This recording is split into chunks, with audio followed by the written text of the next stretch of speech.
السلام علیکم ورحمۃ اللہ وبرکاتہ۔ 100 سوال میں خوش آمدید۔ الحمدللہ رمضان المبارک کا مہینہ خیر و عافیت سے گزر رہا ہے۔ 2 عشرے مکمل ہونے والے ہیں، ایک حصہ باقی ہے۔ اللہ تعالیٰ خیر و عافیت سے ہمارا رمضان المبارک کا یہ مہینہ پورا فرمائے اور ہمیں اپنے گناہوں پر صدق دل سے معافی مانگنے کی توفیق عطا فرمائے۔ سوالات کا سلسلہ الحمدللہ جاری ہے، تو آج بھی ایک اہم سوال کو آپ حضرات کے ساتھ شیئر کرنے کا ارادہ ہے۔ عام طور پر کئی چیزیں ایسی ہیں جن کے بارے میں عوام الناس کے اندر غفلت پائی جاتی ہے، عوام الناس کے اندر ان مسائل پر عمل کرنے کے بارے میں سستی پائی جاتی ہے۔ مثلا لوگ یا تو ان مسائل کا حل جاننا نہیں چاہتے یا اپنی عقل کے مطابق ان کو درست سمجھتے ہوئے کرتے ہیں، حالانکہ شریعت کی روح کے اور شریعت کے مزاج کے بالکل خلاف ہوا کرتا ہے۔ تو آج کا سوال بھی ایسے ہی معاملے سے تعلق رکھتا ہے۔ تو سوال یہ ہے کہ مرد کے لیے انگوٹھی پہننے اور انگوٹھی کے ساتھ نماز پڑھنے کا کیا حکم ہے؟ نیز مرد اگر انگوٹھی پہن سکتا ہے تو کس کس چیز کی بنی ہوئی انگوٹھی پہن سکتا ہے، اور اس کی مقدار کیا ہو سکتی ہے، اور کس وقت اس کے لیے پہننا جائز ہے؟ اور ساتھ ہی یہ بھی اس ویڈیو میں آپ کو جاننے کے لیے ملے گا کہ آپ صلی اللہ علیہ وسلم نے آیا انگوٹھی پہنی ہے اور کتنی مقدار پہنی ہے، اور کس چیز کی بنی ہوئی تھی، اور آپ صلی اللہ علیہ وسلم نے کس لیے پہنی ہے۔ تو یہ ساری چیزیں انشاءاللہ اس ویڈیو میں آئیں گی۔ اس ویڈیو میں اینڈ تک ہمارے ساتھ جڑے رہیں تاکہ مفید باتیں جو عام طور پر لوگ غافل ہوتے ہیں ان سے، تو وہ باتیں آپ کو اس ویڈیو میں انشاءاللہ مل جائیں گی اور ہمارے لیے عمل کرنا اس پر آسان ہو جائے گا۔ سب سے پہلی بات کہ مرد کے لیے انگوٹھی پہننا جائز ہے یا نہیں۔ یاد رکھیں مرد کے لیے انگوٹھی پہننا جائز ہے، لیکن صرف چاندی کی انگوٹھی پہن سکتا ہے مرد۔ چاندی کے علاوہ سونے کی یا لوہے کی یا پیتل کی انگوٹھی پہننا یا اس کے علاوہ اور بھی جس چیز کی انگوٹھی بنتی ہے مرد کے لیے پہننا جائز نہیں ہے شرعاً۔ اور چاندی کی انگوٹھی پہنے گا، لیکن اس کی مقدار کیا ہے؟ یاد رکھیں 4.5 ماشے سے کم وزن کی ہو انگوٹھی مرد جو پہنے گا چاندی کی۔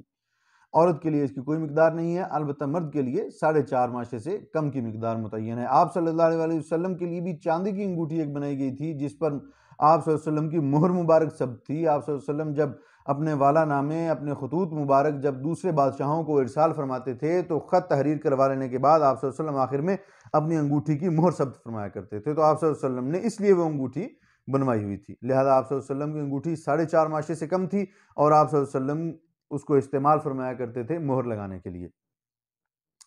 اور اسی طرح نماز کا حکم چاندی کی انگوٹھی میں، یاد رکھیں اگر انگوٹھی مقدار شرع کے مطابق ہے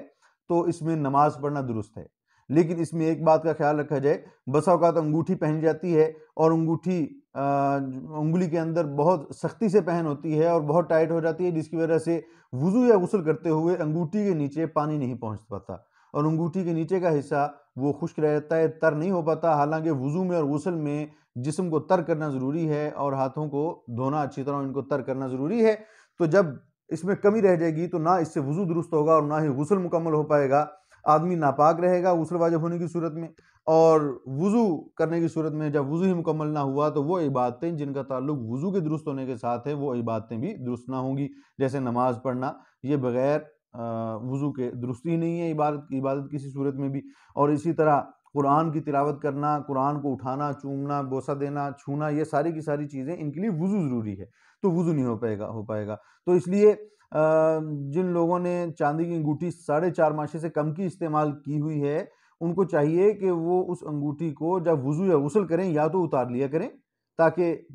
شبو ختم ہو جائے اور پورا جسم تر ہو جائے، یا اس کو پانی کے نیچے کر کے اس کو گھما لیا کریں، اس کو آگے پیچھے حرکت دے لیا کریں تاکہ انگوٹھی کے نیچے کی جگہ خشک نہ رہے۔ تو اس صورت میں نماز پڑھنا بالکل درست ہے، نماز میں کسی قسم کی کوئی قباحت اور کوئی کراہت نہیں آئے گی۔ دوسری چیز اس میں یہ ذہن میں رکھیں کہ چاندی کی انگوٹھی پہ یا دیگر انگوٹھیوں پہ عام طور پر نگینے لگائے جاتے ہیں، تو اس میں نگینے کے وزن کا اعتبار نہیں ہے، صرف چاندی کا جو حصہ جو جسم انگوٹھی کا بنا ہوا ہے اس کا اعتبار ہے کہ وہ 4.5 ماشے سے کم ہو۔ نگینہ چھوٹا ہو یا بڑا ہو، کم وزن کا ہو یا زیادہ وزن کا ہو، اس کا اعتبار نہیں کیا جاتا، اس کے وزن میں صرف چاندی کی مقدار کا اعتبار کیا جاتا ہے۔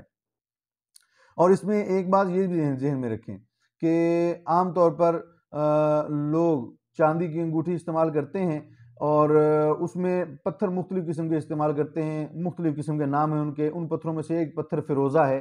فیروزے کے بارے میں لوگوں نے مختلف اعتقاد بنا رکھے ہیں کہ یہ فیروزہ پتھر بڑی تاثیر رکھتا ہے یا اس کے علاوہ اور جو پتھر ہیں تو یہ بڑی تاثیر رکھتے ہیں، ہمارے ہمیں نفع نقصان پہنچا سکتے ہیں، ہم نقصان سے بچ سکتے ہیں، اور نفع ہمیں حاصل ہو جائے گا اس پتھر کے استعمال سے، یا اس پتھر کے استعمال سے ہم نظر بد سے بچے رہیں گے، یا دیگر بہت سے ایسے ذہن میں خیالات لوگوں نے گھڑے ہوئے ہیں۔ یاد رکھیں یہ ساری کی ساری فرسودہ باتیں ہیں، یہ ساری کی ساری بیکار باتیں ہیں اور بیکار توجیہات ہیں، شریعت کے ساتھ ان کا کوئی تعلق نہیں ہے۔ البتہ ایسی توجیہات اور ایسے اعتقاد رکھنا یہ آدمی کو شرک کی طرف لے جاتا ہے، اس لیے کہ کسی بھی چیز کو مؤثر بالذات سمجھنا اللہ رب العزت کی ذات کے علاوہ، یہ سمجھنا کہ فلاں چیز میری مشکل حل کر سکتی ہے، فلاں چیز مجھے نقصان سے اور خسارے سے بچا سکتی ہے، نفع میری طرف کھینچ سکتی ہے، مجھے نظر بد سے بچا سکتی ہے، تو اس طرح کی چیزوں پر اعتقاد رکھنا یہ ساری کی ساری خرافات ہیں، ان کا شریعت کے حسن سے کوئی تعلق نہیں ہے، یہ آدمی کو شرک کی طرف لے جاتی ہیں اور بربادی اور ناکامی کی طرف لے جاتی ہیں۔ مثلا آپ نے بھی بہت سی چیزیں ایسی دیکھی ہوں گی، 2-3 چیزیں میں آپ کے سامنے پیش کر دیتا ہوں۔ عام طور پر عمدہ قسم کی قیمتی گاڑی خریدی جاتی ہے اور اس کے ساتھ پرانے جوتے کا ایک ٹکڑا لٹکا دیتے ہیں، اور اعتقاد اور نظریہ یہ ہوتا ہے کہ جب یہ جوتا اس کے ساتھ لٹکا دیں گے تو ہماری گاڑی کا نقصان نہیں ہوگا، اس کو نظر نہیں رہے گی۔ یاد رکھیں یہ جوتا کب سے اتنا طاقتور ہو گیا کہ یہ ہمارے مال کو تلف ہونے سے محفوظ کرنے کی قابلیت اور استعداد اس میں پیدا ہو گئی۔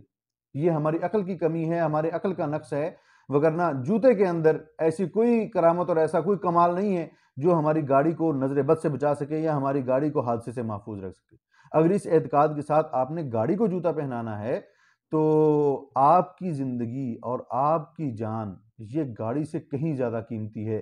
تو اس کا مطلب تو یہ نکلتا ہے کہ گاڑی جو کم قیمتی ہے اس کو حادثے اور نقصان سے بچانے کے لیے ہم جوتا لٹکا دیتے ہیں اس کے ساتھ تاکہ یہ محفوظ ہو جائے، اور ہم یہ سمجھتے ہیں کہ اب یہ محفوظ ہوگی، اب حادثہ نہیں ہوگا، تو پھر اپنی جان جو کہ گاڑی سے بھی زیادہ قیمتی ہے اس کو محفوظ رکھنے کے لیے گلے میں بھی جوتا لٹکا لینا چاہیے تاکہ ہماری جان بھی محفوظ ہو جائے، کیونکہ اس جوتے نے جہاں گاڑی کی جان بچانی ہے تو وہاں ہماری جان بھی بچا لے گا۔ تو یاد رکھیں یہ ساری کی ساری بیکار باتیں ہیں،